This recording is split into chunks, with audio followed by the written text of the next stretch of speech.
Hi Jane, how are you? I'm not too bad. Yourself? Yeah, I'm good, thanks. Very good. Bit Good, cold, good. I love the autumn's out. accent.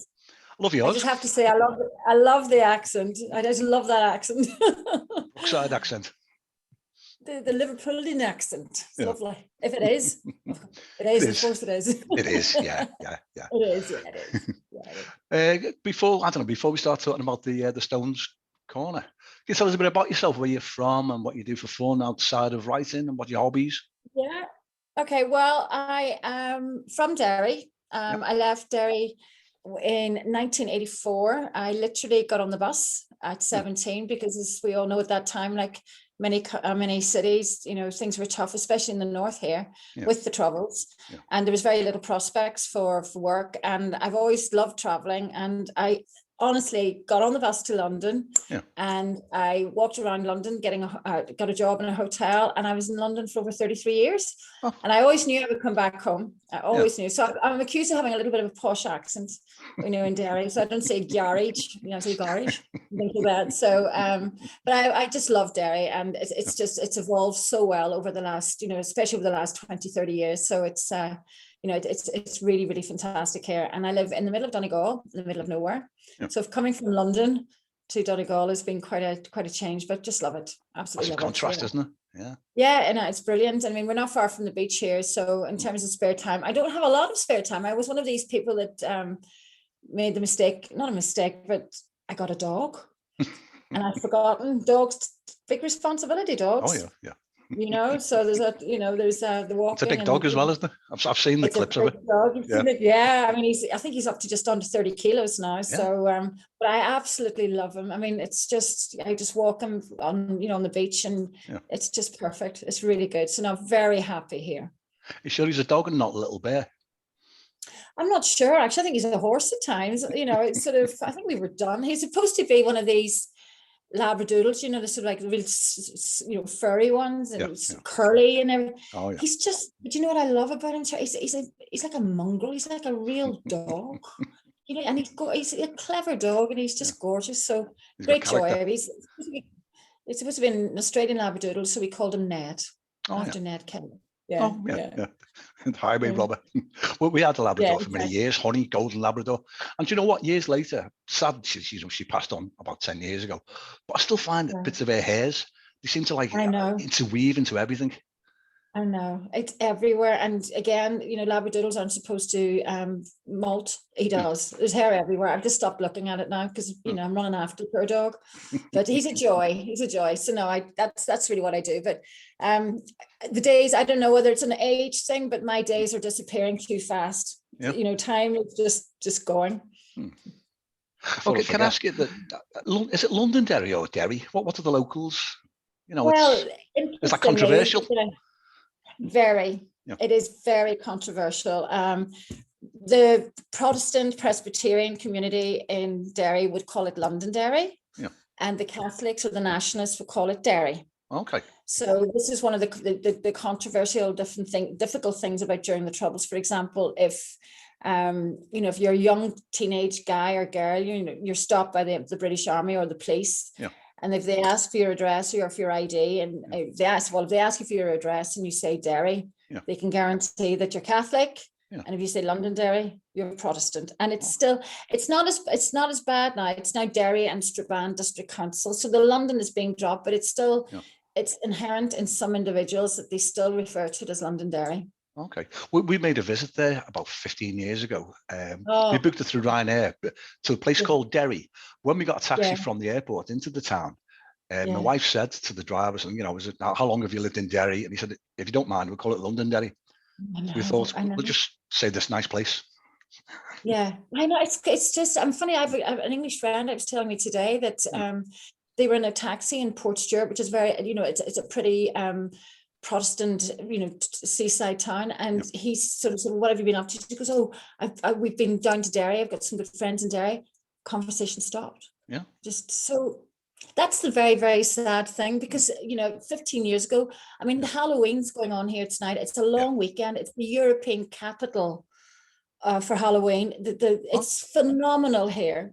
I mean, for everybody who wants to have a look, there's a website, Derry Halloween. It's huge. There's 45,000 people coming into the city this weekend. And the population here, I think, is around 130,000. So hotels are full. They've got, it's fantastic. It's just for a city that it went through so much, for a war, literally.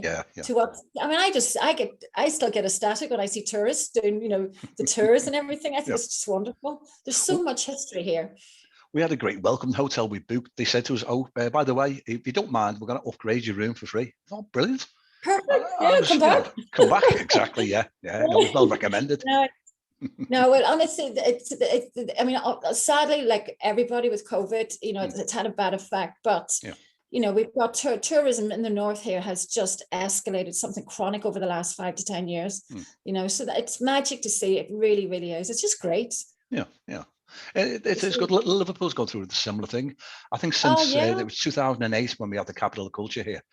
The hotel industry has been booming, obviously apart from the COVID in recent times. But that's been like a main tourist attraction into Liverpool. And we stayed in Cork as well. I think they were rewarded the capital of culture. We had a great time there as well. Funny, my husband's from Cork. He was from Cork, but he grew up in London.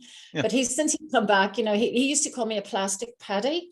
I don't know if you've ever heard that expression. False, we say false scousers. Maybe. Yeah, well, probably something similar, but because obviously I was from the north and from Northern Ireland, United Kingdom, and he was he was born in Cork in the Republic.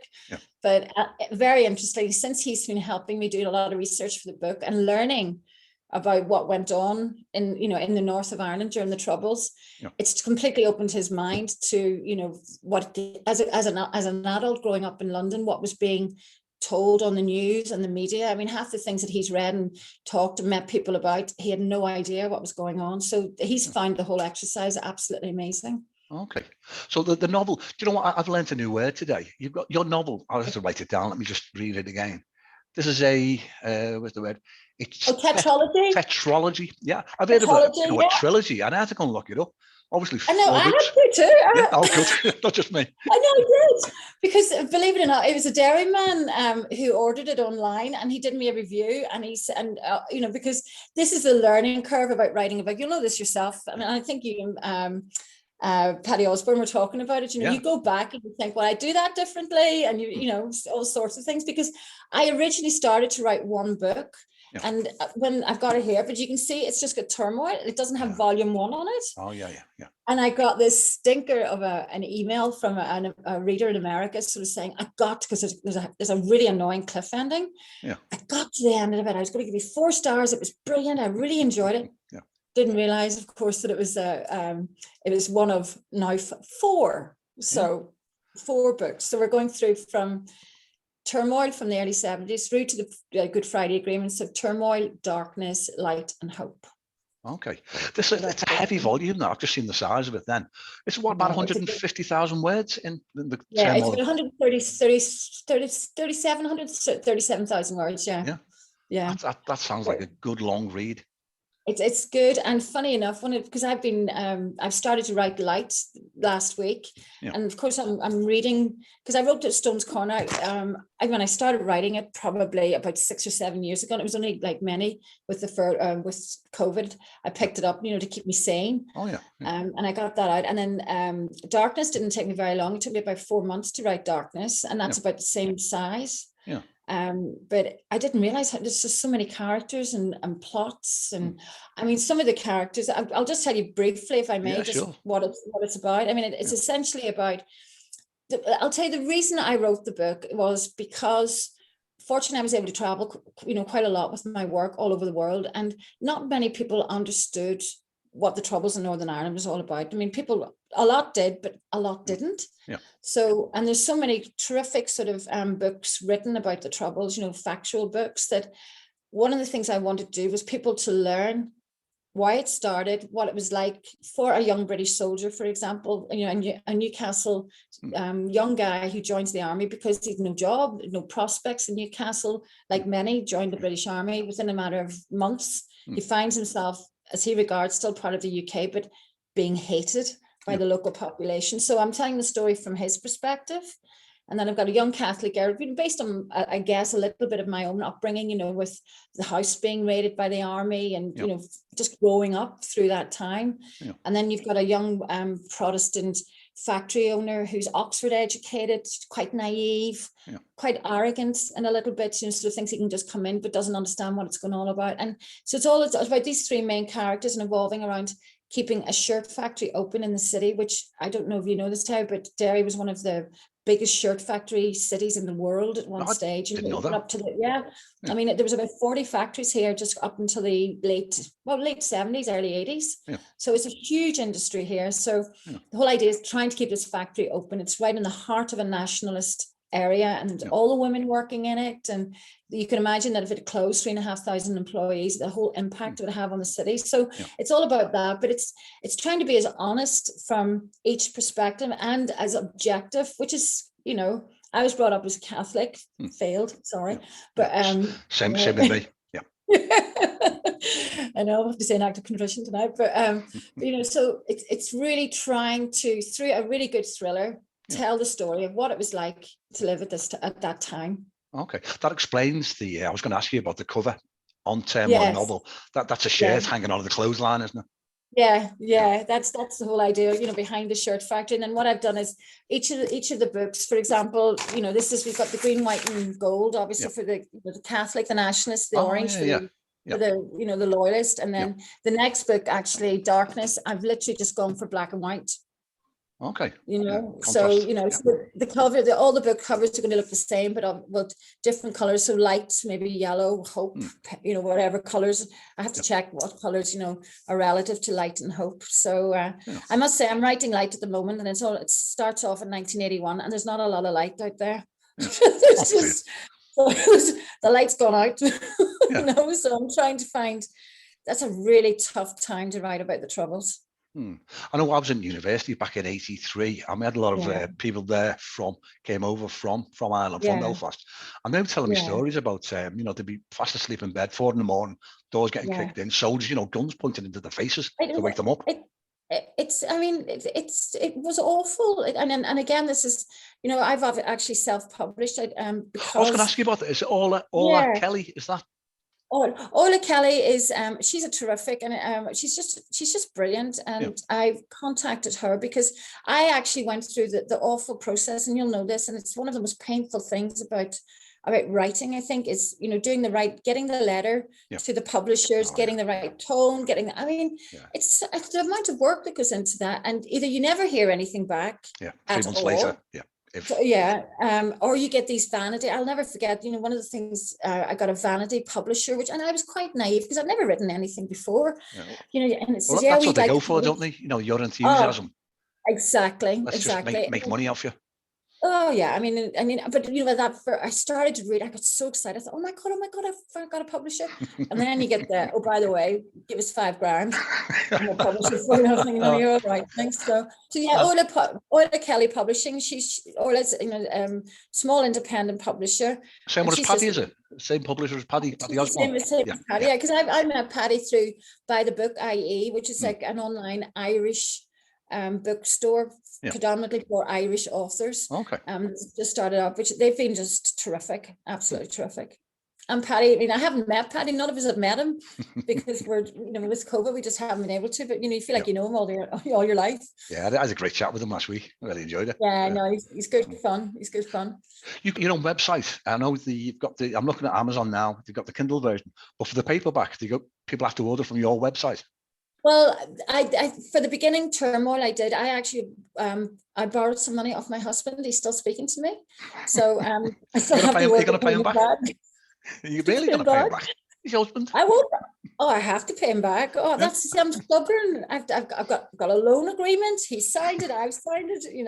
I took a wee bit of my pension out, and I've ordered all these books, and they're all down under my stairs. So, because the truth is, it's lovely to be able to sign the books and send the books, myself. I like the end to end, the whole process. I really do enjoy that. So, and I've been, it's been bought in New Zealand, Denmark, America, Canada, but of course it's everybody who's left Ireland. I mean, there's more Irish out there than there is in Ireland, for goodness sake. So, you can buy, but what I've done with Darkness, which I was told to do actually, is to put the paperback on there for Darkness. So I haven't ordered as many copies of Darkness. So, so it's going well. I mean, it's hard work. It is. I mean, it's quite soul destroying at times, but when you get the reviews, yourself. I mean, it makes your day. It does, yeah. It justifies your time and the passion that you've spent on it. Yeah, it really, really does, and it's just. I mean, these are people that don't even know me. I haven't even paid them. It's like, oh my goodness, who are you? It's just.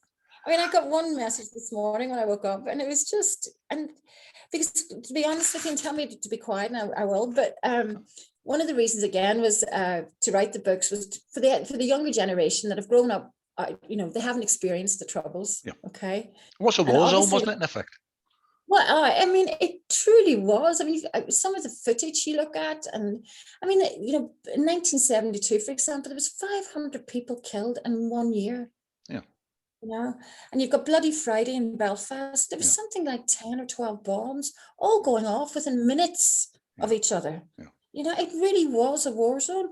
But what I've sort of come up with is this sort of phrase of when the abnormal was normal, it was what we regarded as normal everyday life, because that's, you just get on with it.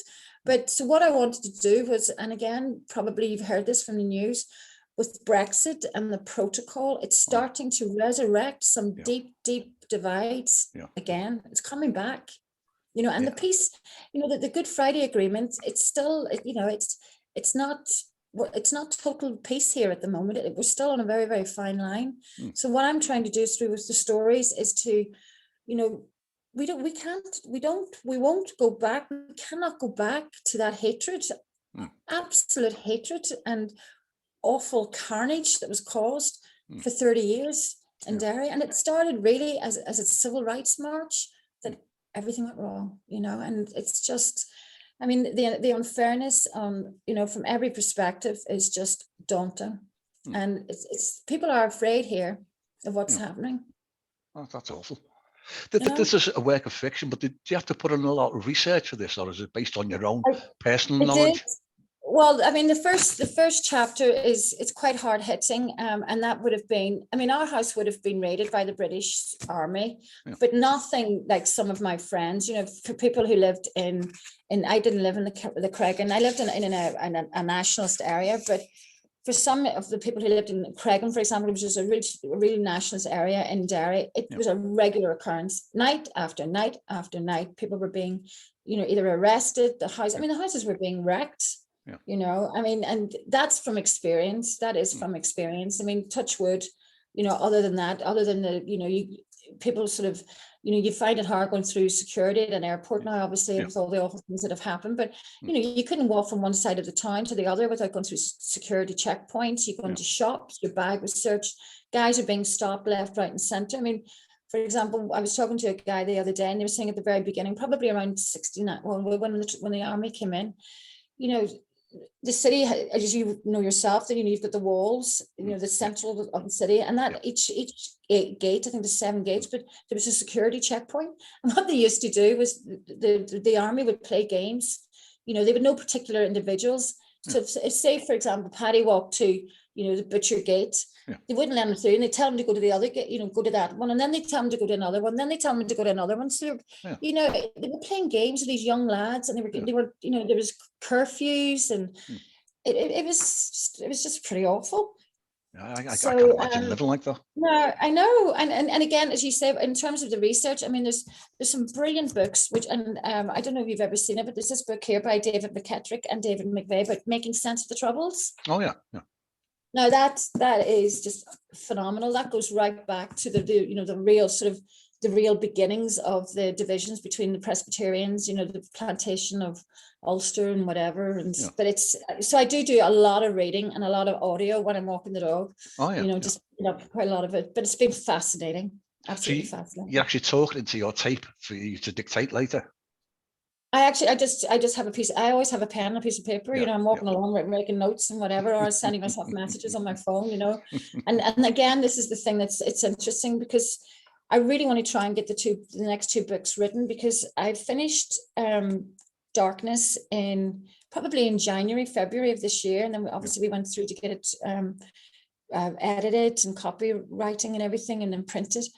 But I've got these voices. I'm waking up at 3 o'clock. I don't know if this ever happens to you. I'm waking up at 3 o'clock in the morning. I've got all these characters in the back sort of saying, well, what are you going to do with me? What's happening to me? Am I living? Am I dying? And there's some really horrible characters in this book. I don't know. I must have been a psychopath in a previous life. You know, I don't know where it's coming from, but there's one or two that you couldn't like if you tried, you know. So it's amazing. It's just an amazing. I never thought I'd write a book, no matter 2 out of 4. You know, when the characters start coming alive, you know then that you're onto, so you're in that groove. You know, the writing's sort of on point. But you tell that to somebody who's not a writer, do you think you're going a bit insane? You know, you've got these characters doing things and absolutely. No, I mean, it's almost like you're in the room with them, isn't it? You can almost touch and smell them. I mean, and they become very real to you too. You really do care for the nice ones anyway. And you know, I don't know about you. Have you always wanted to be a writer? Yeah, I've actually. I started off writing small screenplays. I did a screenwriting course about 20 years ago, but I never followed it through. It's like everything, you know, it's a bit of a dream. But for my novel, that took me about 5 years, you know, to sort of fit and start. And then my daughter moved over to New Zealand and took the 2 grandsons with her. So we had a massive gap in the life, the weekend, so I had to fill that in. You've got your own family over there in New Zealand, haven't you? Yeah, I've got Maggie, who is there with her husband Lee from Newcastle, and we got Charlie, and we got Albert. We got the 2 grandchildren. So I'm looking forward to. Yeah, I miss them terrible. But you know what? I don't know how they did it. Dare I say? Am I allowed to say it? In the old days, you know, when you had families going to the other side of the world, there was no phone call. You know, exactly, well, in the real old days, just letters and telegrams. It was bereavement in a sense, wasn't it? Your telegrams, awful. I just thank goodness for being able to do this. You know, be able to talk to them and be part of their lives. It just makes things so much easier. Those WhatsApp chats and and this on Zoom as well. Yeah, no, exactly. You know, so that I think they had a pretty good Halloween. So good. It's good. It's good. We went over to, when my daughter, she moved to Queenstown originally. We went there, and I think it's the most beautiful place on earth. Oh, it's glorious. Absolutely glorious. Yeah. And do you ski? No. I drove around, drove up mountains and pondered life and things around there. Yeah, no, I mean, Queenstown is it's gorgeous, but you really do feel like you're at the bottom of the world, don't you? Yeah, you do. I mean, it's a long way away. It's a long way away. It took me about 6 months to get there. Yeah, it feels like that, doesn't it? Absolutely. So no, it's a beautiful country. It is. Jamie, you're writing full time. You set yourself a massive target, haven't you? These 4 novels complete. I think, I mean, the idea is that I'll get Light finished hopefully by February. At least the first draft of it, and then I'm going to. I've actually booked, you know, the tickets to get down to New Zealand, in the hope that the borders will be open. If not, then you know, we'll see what happens. But and then I really want to try and get the 4 of them done, because I want to try and do as much writing as I can, because as you know, for a self-publisher anyway, an awful lot of time's taken up in just promotion and marketing, and you know yourself. I mean, how many? I don't know what the figure changes all the time. Is it something like 2,000 books a day or something? And just in the UK are published. I mean, how many books are out there? And about 5 million, I think, on Kindle. It's just unbelievable, isn't it? So, what makes your book? What can you do to make your book stand out to everybody else? Do you use what social media you use? And I found that Twitter has been pretty useless sales wise, but Facebook, I think, is the place to go to. Facebook, and I'm very, very fortunate because my daughter, she's a bit of a guru on the old social media. She does her own, but she's got her own company, Made in Media, and she's not done it for love. I'll just put that point in. You know, I am paying her. You get a share of the royalties. Yeah, well, precisely. You know, God willing, and maybe in 20 years it'll be worthwhile for her. But she does a lot of the Instagram things. I mean, I I've no interest in that sort of, not that I've no interest. She's much better than I am at that, you know, and she makes me sort of think carefully, because, you know, we can all be a little bit naive and put things on. She goes, no, Mum, you can't see that. You can't do that. You can't comment on that. You have to, you know, so it's a bit of a role reversal, really. So, but Facebook and Instagram and, I think that's probably predominantly, and the website, of course, you know, just getting the local authors here in the north have been brilliant, and then the local newspapers and things. So I'm actually coming over to Liverpool if you fancy a beer in early December, because I'm trying to sort of reach out, because, you know, for obvious reasons, there's a great connectivity between Liverpool and Ireland, full stop, and we've got the flight from Derry here into Liverpool, to John Lennon. So we'll keep in touch on Twitter anyway, so let me know. Yeah, absolutely. So so it's been the marketing is tough, but you know, you just got to do it. You just got to put what you can into it, you know. So and that's what I'm doing. It's powerful. I just love reading, but I don't. Again, one of the things I'm finding hard is actually being able to read another book, because I'm doing the research, and I don't know whether other writers feel the same, that when I read other books, I tend to look at the style of writing and tend to look at the words subconsciously. Yes, and you know, it's almost spoiling the read. I'd love to be able to just sort of switch off. So that's probably one of the things I've been disappointed about in writing, is that it's sort of, you know, I can't totally let myself go, because I'm looking at the words they're using. I'm looking at the phrases that you're using and all that stuff. I don't know if you've ever felt that, but it's I think it takes a while to get your own style. Like I read a lot of, like, I don't know, Lee Child, for instance, his Reacher novels, which are short, stark sentences like, he wanted coffee right now. And you do pick up that subconsciously, I think. But try and avoid it, but it's inevitable, I think. It's, you know, it's how we learn, isn't it? Yeah, and again, it's something I read the other day, and they were saying that a lot of writers now, you know, there's very few descriptions. You know, there's not as much time spent on describing. But one of the good things, the positive feedback I've had, is that people have said, from the way I'm describing, you know, the places and the things that are happening, it's really taking them back to to that particular place. And I misled myself earlier on. I was saying about the younger generation, because I sort of wrote these books in the hope that I was targeting a younger generation, but what's being the demographics, you know, as yourself, you can get the information from your website of who's buying the book. It's actually people who have lived through the Troubles. And this is what's coming back. They're saying, you've hit the nail on the head. You know, that's exactly what it was like. And, you know, I was back there, and, you know, and it's, and that's for someone who never, you know, I never dreamt for £1 million I would actually end up being a writer. I really didn't. And when you get that sort of accolade, it's just, it's just fantastic. Yeah, it's the feedback makes it all worthwhile, doesn't it? You know, you get that encouragement. You know, although it's interesting, because I got 1 star literally within a week of launching Turmoil on Amazon, and I have no idea who it is. There was no comment written. I think it might have been somebody that I might have upset. They shouldn't have allowed that without a comment. Well, I don't know how the algorithm works. I've got 2 1-stars. When I click on 1 star, it says you have no 1-star reviews. But for some reason, Amazon adds that too. For some reason, it could be that, because that destroyed me when I got the 1 star. I thought, oh my, because I have no problem in getting feedback. In fact, I had great feedback about. You know, Turmoil, so much so that I put a map of Ireland in the second book, and all these little bits of feedback, because some of them saying, well, you know, I'm in America, I don't know where such and such a place is, so I put a map in the second book and all this sort of thing. So feedback is, I have no problem with feedback, but I found it a wee bit frustrating that if someone had put it's Amazon. 1 star. Amazon works in mysterious ways, definitely. Yeah. I've got 2 1-stars and 1 2-stars with no comments, exactly the same thing. Touch wood, most of the reviews are like, I think the worst I've had is maybe a 3-star with a comment, which I should say, it's sort of, you know, people have got different flavors, haven't they? You know, different likes, absolutely. different preferences. And that's I think that's one of the things that you've got to, you know, people are people, and you're never it's impossible to please everybody. You know, it just is, you know, and I'm sure that there'll be someone out there will read the book and either hate it or whatever, but you know, ultimately, if you've done your best, you can't do any more than that, Terry. And I've done my best to try and keep it as, you know, all the books as fair in terms of, from a Catholic perspective, from a Presbyterian perspective, and in between. And it's been tough. It's a hard thing to do because there was a lot of injustice and unfairness.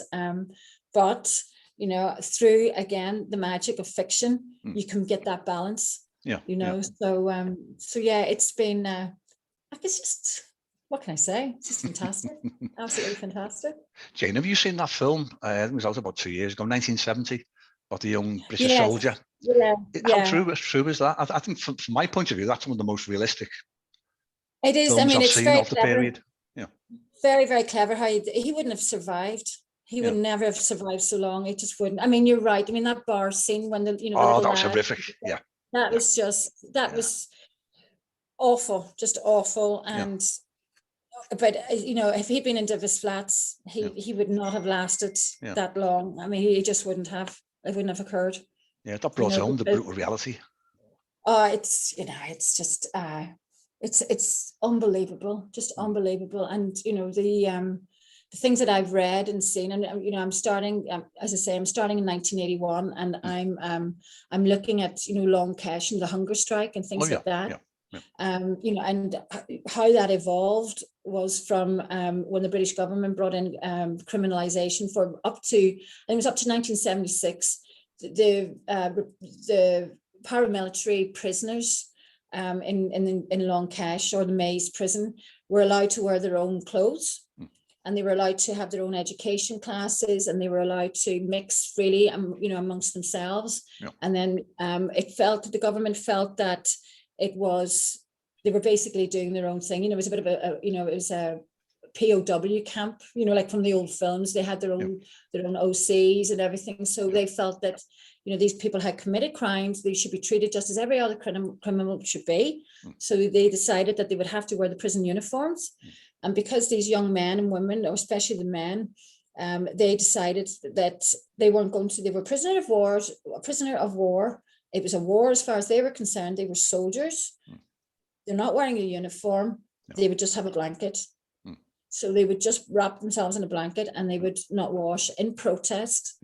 Now that went on for 5 years.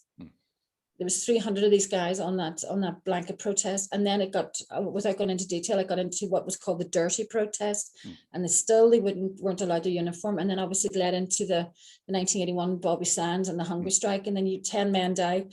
And ultimately Margaret Thatcher, the British government, they gave in. They gave them, not all, but the majority of what they were demanding. But it took 5 years.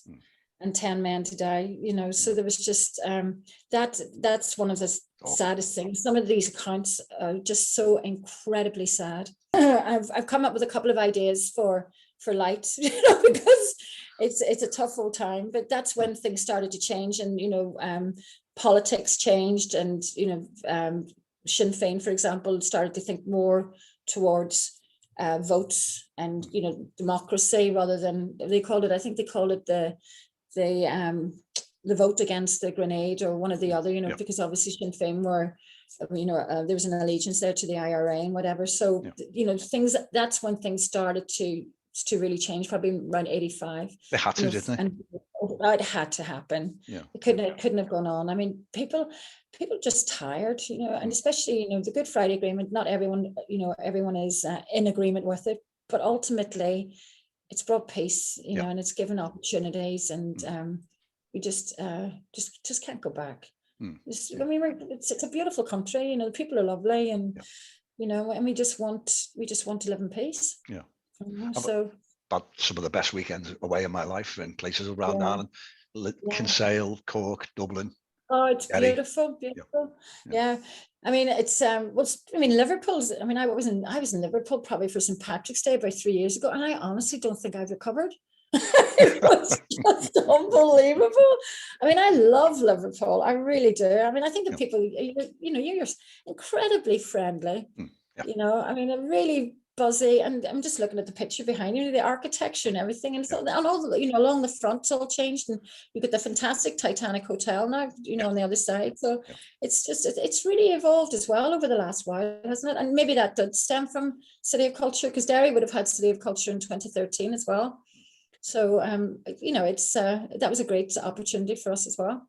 Darkness is out, and yeah, it's I mean, it's basically a continuation of obviously from Turmoil, and it's talking about the sort of the next the main character Caitlin and her friend Anne, who unfortunately gets hurt in a bomb, and it's basically all about I said I can't give too much away because there's such a cliffhanger. Okay. Who survives and who doesn't survive, but it's very much keeping in par with the story about the British Army and about Robert Henderson who's got the shirt factory, and there's a couple of I mean, one of the things that's been amazing is that there was a few people. I'm one of those annoying people, Terry. I don't know if you're the same, but when I'm watching a movie or I'm watching a TV series or crime, I can tell you who's done it. And it drives my husband crazy. I can just sort of, and what I've tried to do in the books is really hide, like plots. So there's two particular plots that have come up in Turmoil that so many people have said, no, I did not see that coming. And that again is great. So there's a couple of plots as well in Darkness. So there's a continuation of the same core core main characters.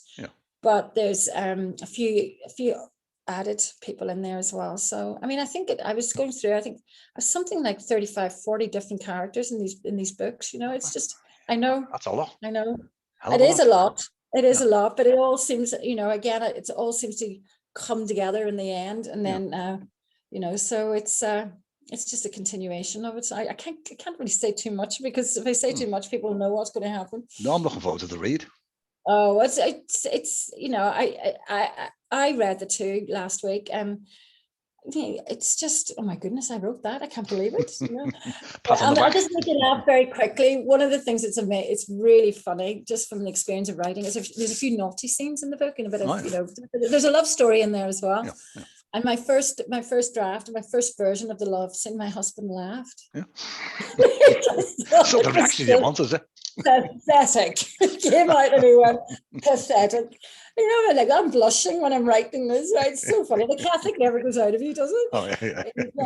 And he goes, it's like something from Mills and Boone, so, and then when he sort of made a couple of comments, I can't put that in. My mother's got to read that.